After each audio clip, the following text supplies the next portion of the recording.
Good morning and welcome to another episode of Josh and Pat. I'm Joshua Klein, joined by Patrick Cassett and Odell Beckham Jr. After going on a tour of every NFL team for a year plus, has signed with the Ravens. The contract is $15 million guaranteed up to $18 million, and everyone's assuming this means Lamar is going to be a Raven. Patrick, what does this Odell Beckham Jr. signing mean to the Ravens, and can we expect the same Odell as we've seen before? Josh, it doesn't move the needle for me, and I wasn't excited about the signing. It should be great. I mean, he's going to be a high quality caliber receiver, but you bring in a guy that's coming off a torn ACL. He wasn't healthy enough to play the last year, which is no fault to his own. Injuries happen, processes take long, but I don't know if we can suddenly expect just an awesome Odell Beckham Jr. Let's remember, when he was in Cleveland, his career seemed to be fading. He rejuvenated it once he got to Los Angeles. That's great for him. But when he got to Los Angeles, he gets the injury. How do we know if he's going to bounce back from this injury? He's a high-profile guy that's going to give the Ravens some eyes, and people are going to be like, look at him. Look at Eric DeCosta. He's finally bringing in guys for Lamar. Well, we don't even know if Lamar's going to be the quarterback. Okay, it seems like Lamar's going to be the quarterback because, hate to break it to Lamar, but it seems like the Ravens are the only one that wants him. So I don't know. I just feel like it's a lot of hype about possibly nothing. Well, don't forget, Lamar Jackson posted on his Instagram, So however we can interpret that as potentially saying, I ain't leaving. So it seems like in Lamar's mind, posting the picture with the big Baltimore chain, this means Lamar's staying. Yeah, I guess. But here's the problem now, is now half of the Ravens fan base wants to move on from Lamar, right? So now you fracture the fan base if you're DeCosta, Bisciotti, the Ravens brass. If you're Lamar Jackson, half the fan base, look, I mean, they're still going to support you. You're going to be the team's quarterback. You're fun to watch, right? But like, it's never going to be the same. It's never going to be the same. And now you're left with Odell Beckham Jr., some high quality offensive guys, but like, does it move the needle? Like, the Ravens can't win a playoff game. Is this really going to move the needle and all of a sudden make them sudden contenders? No. You know what I think could be a potential thing that happened here? Eric DeCosta goes, okay, so we can either sign Lamar Jackson to what he wants, which is like, $242 million fully guaranteed, right? Or the franchise tag is still out there. What if we bring in a guy, we overpay for like a big name wide receiver that Lamar would be like, oh yeah, they believe in guaranteed contracts. They want to give me weapons. So that Lamar would sign the franchise tender, play for $41 million. $42 million. $32 million. And then next thing you know, we just got Lamar and OBJ for what we would have paid for just Lamar. Great. So you get 1 year of that. It doesn't solve any issues. So no, because then here's what you do. You draft a quarterback. But you make it seem like it's like you just tell Lamar, hey, Lamar, we're drafting the quarterback, not to replace you, but for just other reasons. Well, when you're in a marriage, Josh, and a divorce. Personally, I wouldn't know, but okay. I know. Josh, I can understand the analogy. I know people are in a marriage. Yes. Okay. This is like when you're in a marriage and the divorce is inevitable, but you decide to have a kid, and the kid here is Odell Beckham Jr. The two sides, They do not, they can't agree to anything. But you know what? They're going to try to bring in Odell Beckham Jr. to save the day. And you know what? A lot of times those don't work. I don't think it's going to work here. How funny would it be if they bring in Odell Beckham Jr., Lamar thinks he's going to be a Raven, and then all of a sudden they're like, Lamar, you had your chance. This is Tyler Huntley's team. We signed Odell Beckham Jr. to make sure Tyler Huntley has weapons. Which would be the most ironic thing of all time, is that you gave Tyler Huntley weapons and not Lamar Jackson. But they try to give Lamar weapons. Don't get me wrong. You know how many wide receivers we drafted? Josh, I don't disagree with you. I'm just saying that there's nothing that makes me more mad than when people are like, yeah, look at the Ravens, man. They traded away Hollywood Brown Jr. Yeah, he requested a trade because he didn't want to be in the offense. Yeah. I mean, that's what happened there. And then, we drafted Bateman in the first round. Gets hurt for 2 years. 2 years, yeah. So it's like, okay, we've been making efforts here. They've drafted, and people are saying we're going to draft Zay Flowers this year potentially in the first round. We'll see. Well, so there's a chance we draft another first-round wide receiver. So I'm just saying, guys, we've been out there trying to get weapons. Patrick, I think I love this signing. I think you got to pay. Listen, you pay a little bit extra because Baltimore's not a free agent destination, so you got to pay that little. For wide receivers, you got to pay. Yeah, I mean for wide receivers, so you have to pay a little bit of tax on that, right? We're not a wide receiver town. Odell definitely would have gone to the Jets if the Jets even made the same offer as the Ravens. 1,000%. So you got to set the precedent moving forward. Guess what, Baltimore? We value wide receivers in this building, and it's a good franchise face saving move. I think he can still play, and I think he's gonna give Hendon Hooker, a real arsenal of weapons. Well, that's the thing is now it's like Anthony Richardson, Hendon Hooker, Stetson Bennett, Tyler Huntley, Lamar Jackson. Those are your 5 options right now, is what it seems like that could be thrown to Odell Beckham Jr. next year, and we have no going to happen. It could be. I'm excited for it. I'm excited for it all to play out. I just want to say this. Before this, I don't know when times the show's releasing. Don't be surprised if Ravens announced they've signed Lamar Jackson. No. Don't be surprised. Suddenly just going to all work out? No, because here's the thing. If, say, Odell really didn't want to go to the Ravens unless, they had Lamar, then something would have had to be worked out. Yeah, because suddenly Lamar Jackson just changed his mind and said, you know what, I'm going to take $30 million less. Maybe Odell does that. The Odell effect. If it does, Eric DeCosta is the greatest GM of all time. Sure. We'll see. I think they got bigger issues, but we'll see how. I don't know, Patrick. I think you're Debbie Downer here. I think you got to look at the bright side of this. I'm actually stoked. Anyway, so that's the OBJ to the Ravens, guys. Hey, OBJ, proud of you. Patrick's a little bit of a negative Nancy on this Monday morning. He's saying franchise doom and gloom. We have bigger issues. I'm saying, you know what? We got Odell Beckham Jr. We should be celebrating. That's a wide receiver that I know at the very least may not have the explosive speed, may not be able to get open like he used to. You know what he can do that I haven't seen any wide receivers from the Ravens do? He can catch the ball. So as long as he can catch the ball and maybe teach Bateman how to catch the ball, I think we're great. I think we're in business. And you know what? That's awesome. Throwing to him. Josh, that's awesome, but you got to have a quarterback that can throw to it. Because you know how many quarterbacks are on the roster right now? Do you know? Name how many quarterbacks are on the Ravens roster right now? So I know we can always get Sam Cook back in the building. So it's 0. There's 0 quarterbacks on the Ravens roster. Right now. Well, guess what? We got Tyler Huntley. We'll be fine. No. He's not on the roster. He's not signed? He's a free agent. Okay, well, we're going to probably have Tyler Huntley. So, we'll be fine. Whatever. We'll be fine, Patrick. Patrick and Eric DeCosta, I trust. I don't disagree. I'm just saying. I'm just saying. Move it on. Mickelson almost won the Masters. Now, there's a lot of storylines coming out from Augusta, but this is probably the biggest headline. Patrick tweeted out at the beginning of the tournament. Do we call it a tournament? Yeah, beginning of the tournament, Mickelson might mess around and get top 15. Little did he know, Mickelson wasn't going for top 15. He was going for top 2. Mickelson just messed around and arguably should have won the Masters, Josh. Yeah. Josh, we all know that. I mean, at that point, you give him a platinum jacket. Right, a platinum jacket because you serve everything up to him on a spoon at that point. Yeah. Platinum jacket.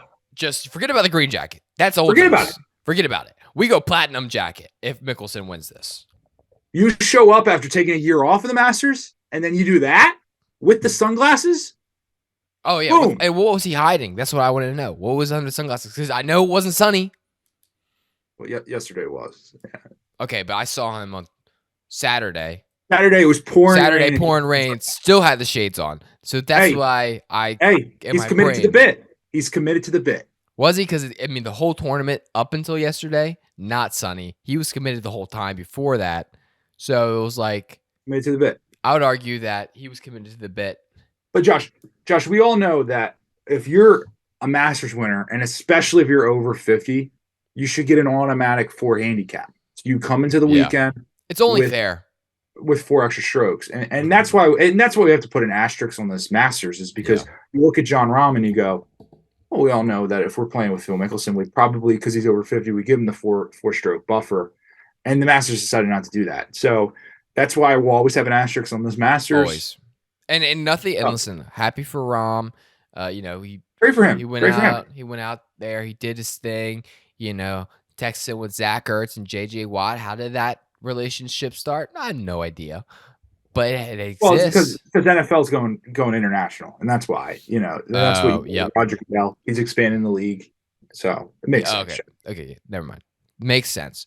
And so Rahm wins it, but at the end of the day, Mickelson, this one's his. And Josh, I think a lot of true fans of golf are going to look back on this Masters and say, happy for Rahm. Rahm wasn't the winner. Josh, I want to point out a very, very funny possible outcome, okay? Okay, hear me out. So you have your live guys. PGA Tour obviously bans them. PGA of America is who runs the Ryder Cup, which is Europe versus the United States in golf, right? Yeah. They're pretty much making it known that they do not want live players on this event, okay? Well, the top 6 of your U.S. Ryder Cup team are what qualify on points. Now, of course, they can always try to take it away, but you get points based on FedEx Cup tournaments, which is like the Masters and all the PGA Tour events, right? So you get a point per $1,000 made. Well, if guys like Brooks Koepka, Phil Mickelson, Patrick Reed, all these live guys, they're only going to be able to play in 4 possible tournaments all year. And you get 2 points for winning it per 1,000 or 1.5. So basically, they're at a disadvantage because they can only compete in 4. They can compete in 4. But compared to everyone else who competed in everything. Yes. There's a very funny outcome where if these live guys make enough money and get enough points, that they could be in the top 6 with 4 events. And then they have to look around at each other and go, well, we got to change the rules. We can't have these guys in. Oh, my gosh. Golf is sweating right now. Golf is sweating. That's pretty sweet. And I'm pro live. Well, Josh, you know how fun if Brooks Koepka can become top 5 in all majors this year, and he's looking like he could. I mean, at one point, I was like, he's gonna win this thing by 8 strokes. That's at one point. It's because freaking Wade Cheek bet on him and said it's a lock on Thursday, and that's exactly why. This guy sucks. Okay. And then little did I was dumb. Put $5 on it. No, Patrick. Why would you ride that? Well, because I had Brooks Koepka in my pool before I knew Wade. So I was like, you know what? We're going to ride the 5. Okay. And I just go, wait the jinx. Okay. So that's how it went. Shame. Man, very shame. Speaking of shame, Patrick, Rudy Gobert tried to fight McDaniels. So the Timberwolves, who in the playoffs, officially set to play the Los Angeles Lakers. Now, well, kind of in the playoffs. They're having some inter-squad issues right now. So Gobert tried scrimmage. It's inter-squad issues. Yeah. This is not against somebody else. This is inter-squad. So Rudy Gobert, good player, right? He just tried to punch McDaniels for what? I don't know. Jaden McDaniels clearly weren't getting along. Jaden McDaniels tries to get punched, and then instead of punching Gobert back, he punches a wall. And that wall actually gave him a season-ending injury. Hate to see it. So, and I'm not a conspiracy theorist here, but simple logic's telling me LeBron James planted something in the locker room to try to set up the Timberwolves to fail before they even played the Lakers. Possible, Josh. I would say not probable, but possible. Look, you got to think about it. LeBron's got he's got sources around the league. He knows his people. Yeah. Maybe he plants a little seed in there that goes, hey, this Rudy guy, they gave up a lot for him, and they're sitting there as the 8th seed. Like maybe not, that's not where they want to be. They want to be No. higher than that. And LeBron's looking around going, hey, we might have to play these guys. Like maybe we get a little rift in the locker room going, and that boom propels us into the playoffs. There's a chance. There's also a chance the Lakers still lose anyway. Well, there's also a chance. But Josh, you got to keep in mind, like Rudy Gobert, he's not good at winning fights. I mean, he doesn't win this fight. He didn't beat coronavirus when he touched all the mics at the start of the pandemic. So, look, I mean, happy he's healthy now, but I mean, he's clearly not a fighter, and he just can't get the job done. Maybe not, but I'll tell you what, Draymond Green was pumped to see this happen. Rudy Gobert, after the altercation between Draymond Green and Jordan Poole happens, Rudy Gobert tweets out, he goes, what does he go, Patrick? I don't know the tweet off the top of my head. Oh, Josh, I wasn't ready for this cue, but he basically goes, wait, I can pull it up. I'm right here. Rudy Gobert goes, he goes, insecurity is always loud. Boom. And then Draymond Green tweets out last night, insecurity is always loud. Little get back for Draymond. He doesn't get he doesn't get a lot of those. So he's usually on the other receiving end. He probably felt really good about that. He was like, man, this feels awesome to be on this side. Has to feel awesome. So yeah, so that's Gobert versus McDaniels. Sorry to see that happen. Yeah, I mean, I don't know what was said. We'll never know. If I had to guess, probably something not great. Yeah. But hey, that's basketball. That's the NBA. Also in the NBA, playoffs are set, as we mentioned. And you know what sneaky team right now? Warriors are hot because the Warriors just murdered the Trailblazers. They scored 55 points, Patrick, in the first say a whole lot? quarter. They beat the Trailblazers. And you're right. And Damian Lillard, he's not here to rebuild. He's not happy. He's not here to rebuild, is what he's saying. He said, I'm not here to build a guy for 3 years, But hasn't Damian Lillard said this for the last 4 years, and then he's still in Portland? Yeah, so something's kind of not adding up. It's like, But I respect him so much for he's like one of the only stars in basketball left who's not just gone, I'm on a bad team. I'm going to go play for a good team. Yeah, I don't disagree with that, but I'm just saying it's like at this point, it's kind of like boy who cried wolf. Like, it's like, dude, it's like I'm leaving. This time I'm really doing it. This time I'm not staying for the rebuild. And then it's like proceeds to stay for the rebuild. Yeah, and then Portland's gonna be like, dude, like we all know, like you're on this team in October, like you're not going. Okay, so Rudy's gonna so he's gonna run the one, and it's just like, yeah, I agree. But the Warriors, I mean, they beat the brakes off the Blazers though. They scored 55 points in the first quarter, but the most telling point of that game was that they could have scored 0 points in the first quarter and still won it. So Warriors are a sneaky hot team right now. We know when the Warriors get into the playoffs, and now they've had some trouble all year. They've had some injuries in and out. They haven't been able to find the rhythm. They're going in. Warriors might make a run here, and I don't think anybody's talking about it. Josh, I feel so bad for the Sacramento Kings. It's they get their first home playoff game. They make the playoffs. They're playing on Saturday night on ABC for the first time since 2007, Josh. First time since 2007 they're on ABC. Yeah, Kings had a tough run there. And they got to play the defending champions Warriors. Like you couldn't have probably got a worse matchup for them because the Kings, they're not great on defense. They just can score some points. And if we know anything about the Warriors, they just scored 55 points in the first quarter. So like you give me like below average defense and like world class offense. I mean, there's a chance The Warriors scored 220 points. If I'm just mathing, You're mathing it up. You know, and you put that over a 7-game series, 4 games. I'm assuming, unless they can score 220 points. You know, you got me. that tells me that 880 points are going to be scored in a span of 4 games. Gosh, that's a lot. That's a lot. And that's not if we even go to overtime.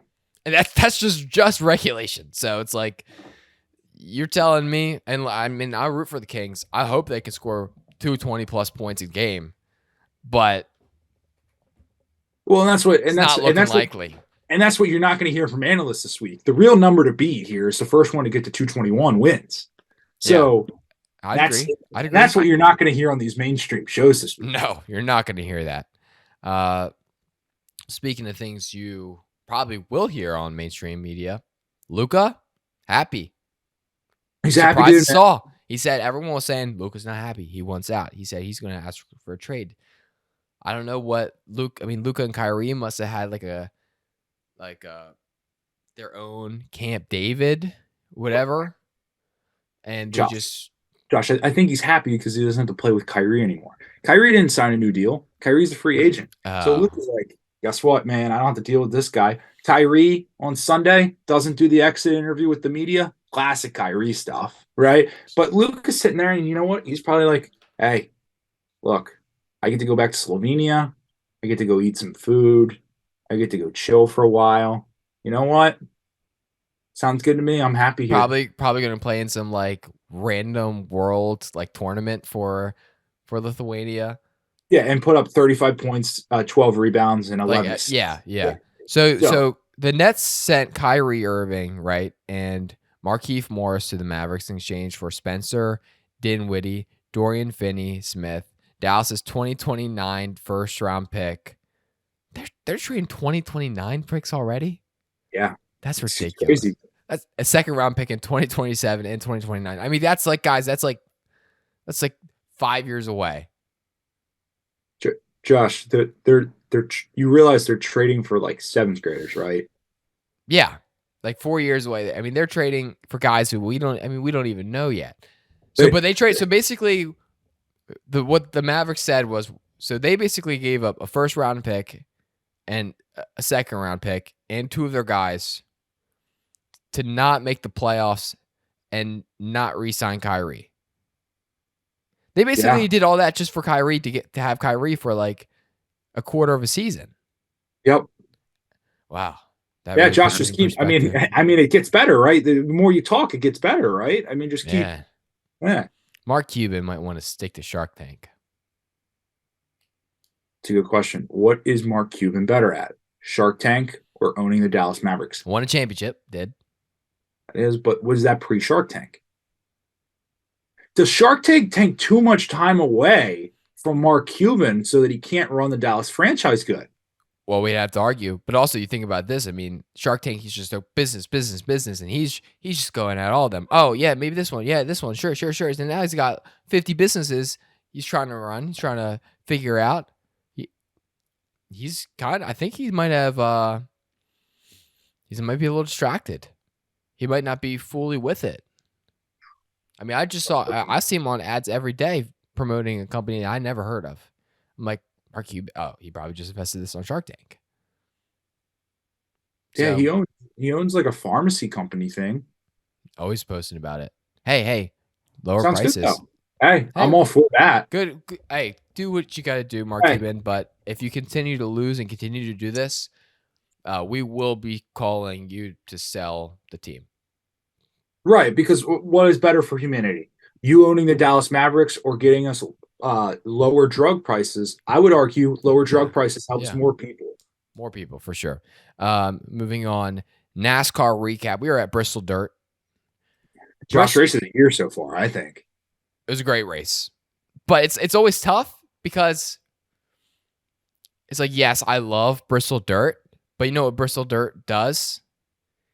It takes away a Bristol race, which is also one of the races of the year. So it's like, right. So it's like, yeah, sure. Well, yeah, we got a great race of the year, Bristol Dirt. But also, It's always race of the year if you're at Bristol, because Bristol's a great track. Right. So I And so think it's like we get Bristol dirt, but you know what? Also, what we don't get Bristol.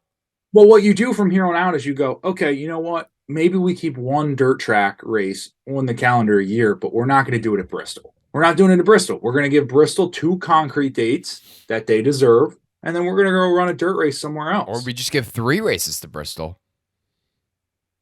I'm not totally opposed to that. I'm not. I mean, as long as they don't take it from Dover, I don't care where that extra race comes from. You know, it's like because that would be an absolute downfall for Dover. They go from 2 races to no races in 3 years. Yeah, that'd be rough. But Patrick, it's like here's the thing. I mean, no. First of all, nobody was there yesterday. Like if you looked at the stands, 35 to 40%, Josh. Nobody was there. It was Easter. It wasn't a great look for NASCAR. That being said, it was a great race. We both picked people. I picked Kyle Larson. You picked Reddick. Chase Briscoe. You picked Chase Briscoe? Yeah. Oh, Patrick. I was going to give you so much props there. Chase Briscoe, he was second before he got ran into the wall by Reddick. That's just racing. I don't disagree. I don't think it was a bad. But you know who got screwed? Kyle Larson. Kyle Larson got, I mean, unjustly. How? Fine-worthing penalty. What? So Josh, so he gets wrecked back in the field. You know whose fault it was for being back there? Kyle Larson. No, it was because we had an inexperienced crew chief who wasn't going to convince Kyle Larson to take tires. No, when Kyle Larson on dirt tells you I don't want tires, you're not going to put tires in this vehicle. Maybe he just needed a sound voice of reason. He spun on his own, Josh. He did it to himself. Just because you're putting money on him every week. I'm just saying he was going to go on a run of a lifetime. He was in a prime spot. Yeah. Reddick had the best car all day, and he didn't win. So, yeah, Christopher Bell won. But you would give Reddick if you give Reddick like 10 more laps there. 5. I think 5 to 10. I think he wins. Yep. He was close there at the end. It was a good race though. It was a good race. We'll see what happens for the rest of the season. And there was beating and banging. There was lines everywhere. Oh yeah, that's the one thing I love. It's like you could race top, bottom, middle, wherever like you could find a spot where you were able to race there, which is so exciting and so great for the sport. Because you have to think about it, Josh. It's like if you're on like pavement or asphalt, whatever it is, it's like there maybe's 2 lines, maybe a high side, maybe a low side. Here there was like 4 or 5 different lines. Yeah. You could literally run wherever you wanted to that you could get through the corner as best as you could. And that's a win for NASCAR. I mean, the racing yesterday, I'm not a dirt track guy, but they tell me that's the most dirt track race that NASCAR's had. So, I mean, Josh, you were spotting it out during the race. Well, like, I just try to get my expertise where I can, Patrick. You were like rookie mistake there, just spinning on your own, and yeah, you called it. And you said that the line was going to shift up through the track later through the race. And then what did we see in the last 20 laps? We saw Bell, Reddick, Briscoe all running the top line. I mean, Josh, yeah. I mean, well, it's just I appreciate Patrick. I appreciate that. I appreciate it. It's just what you get when you run that track enough times. You kind of right, Josh. You kind of get the experience on that. So, and how many races have you run there? I mean, at least 10 right now, which is like, yeah. Have you ever run the stock car on the Bristol dirt?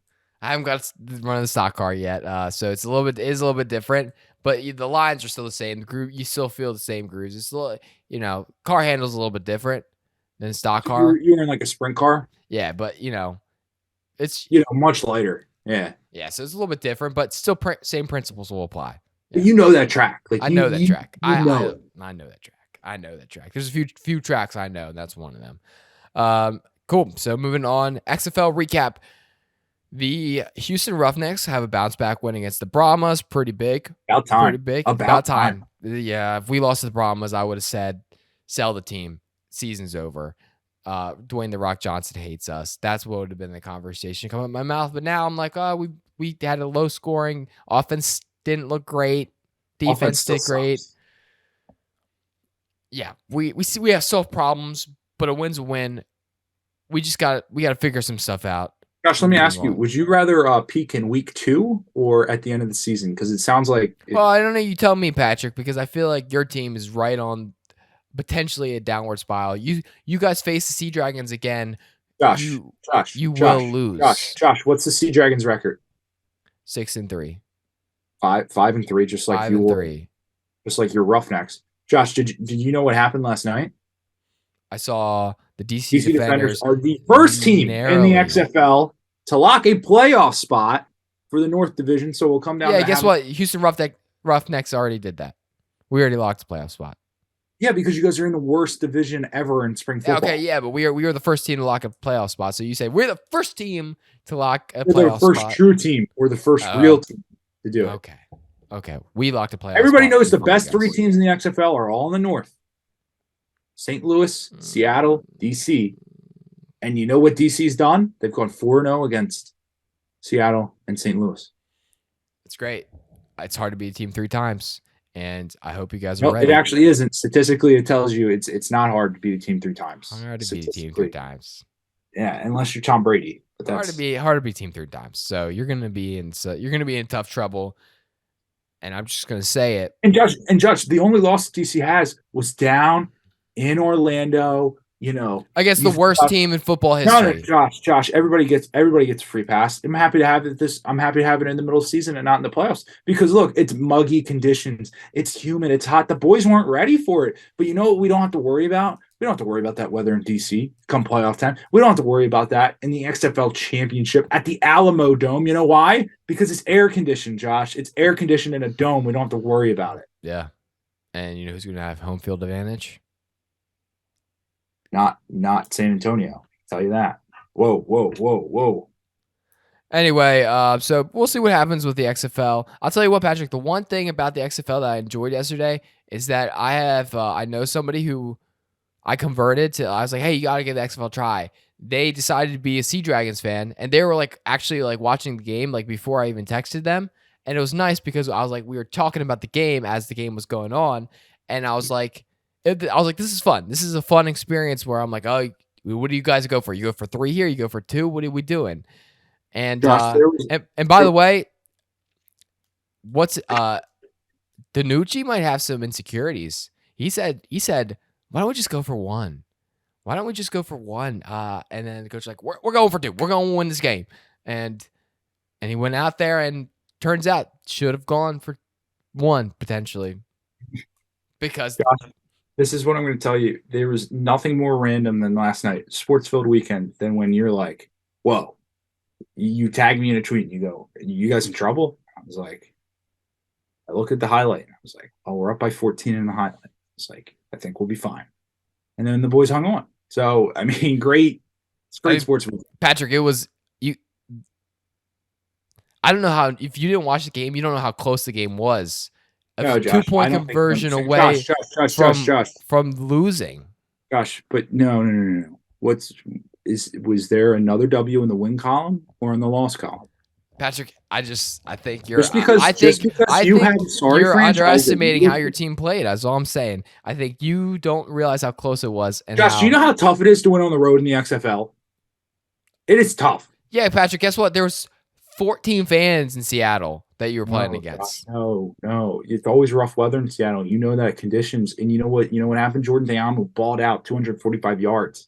Okay. Teamu was sharp. He was sharp. I think, but what are you going to do next year when he's the next PJ Walker and you're not going to have him? I'm not worried about next year. I'm worried about this year. I'm worried about winning an XFL championship. I want a ring. I want a ring. We'll see if you get it.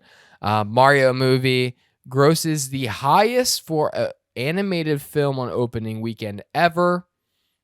That's great, I guess. Good for Mario movie. Yeah. I mean, Mario, name your favorite Nintendo character. Bowser. But everyone tells me Bowser's the bad guy. Yeah, but he's kind of like the lovable bad guy, right? Jack Black plays him. I mean, that's awesome. So it feels like Who plays Yoshi? I don't know. Keegan Michael Key plays Toad. Um, That's cool. It's great. I would argue that's a great get. Cast for Mario movie. Chris Pratt plays Mario. I know that. Uh, so Seth Rogen's Donkey Kong. I mean, you had to have that. I mean, Seth Rogen might be a character in every single animated film for the next like 5 years. I don't know that he's doing everything. Yeah, I mean, good for him. Okay. Inconclusive.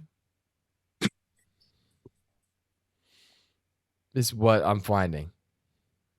I hate when that happens. I mean, nobody's coming up.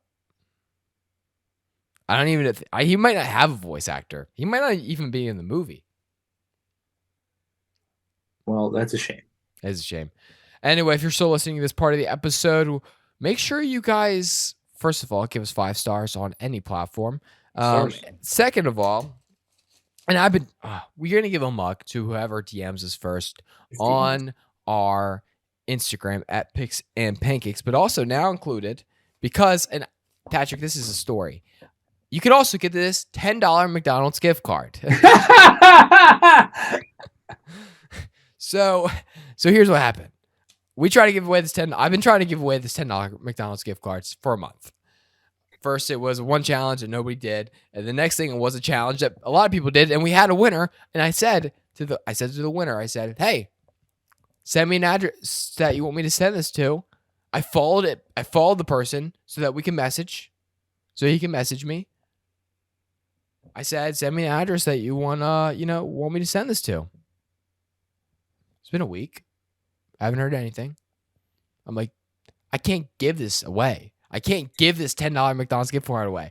If you guys would like a $10 McDonald's gift card, DM us at Picks and Pancakes, and you can win not only a free mug, but $10 to McDonald's. You can fill that mug up with any kind of beverage you want. French fries, chicken nuggets. Any beverage you want, French fries. Anything. It's $10 McDonald's gift card. You can pretty much get anything on the menu for $10. Yeah, get it. Just DM us. That's all we're asking. Yeah, that's all we're saying. Great show today, Josh. Anyway, guys, you have a wonderful day. Peace.